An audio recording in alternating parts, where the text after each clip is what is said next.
There's a clarity in the mids that makes voices and dialogue well defined, something not every headset at this price range manages to deliver. The HyperX Cloud Stinger 2 in the PlayStation version sits at around $40, and the sound output reflects that position.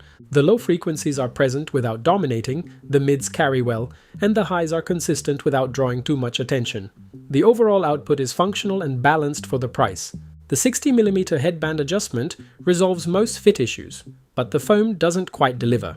The earpads use memory foam, as stated on the box, but the actual comfort doesn't match that expectation. The ear cushions feel adequate rather than impressive. That said, the clamping pressure on the head is appropriate, the weight is well distributed, and long sessions are manageable, even if the foam leaves something to be desired compared to what the packaging suggests.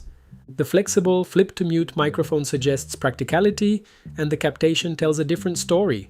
The audio capture level is low, requiring gain adjustment in editing or recording software to reach a usable level. The noise filter is present, but doesn't fully compensate for the reduced input volume. For a headset at this price point, the microphone is one of the weaker aspects of the package.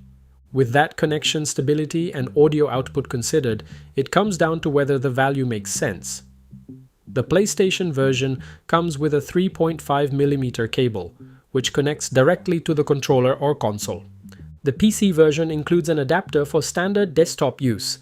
The DTS license, short for Digital Theater Systems, is not included in either this version or the core version, which is a notable absence for a product at this tier.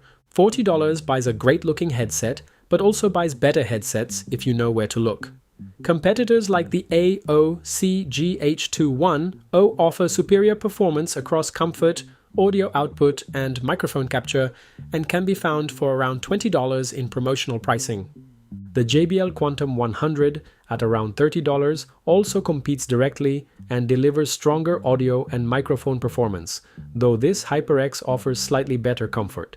If the design and brand matter to you, this is a functional product. If performance per dollar is the priority, there are stronger options at this price or below. For another option worth considering, the comparison between the Stinger 2 and the Stinger 2 Core is available at the end of this video. That was the full review. If this is the right product for you and you want to support the work done here, the affiliate links in the description already have the best prices selected. Buying through them costs you nothing extra and directly helps the channel keep producing honest, detailed reviews like this one. Thank you for watching, and I'll see you in the next one.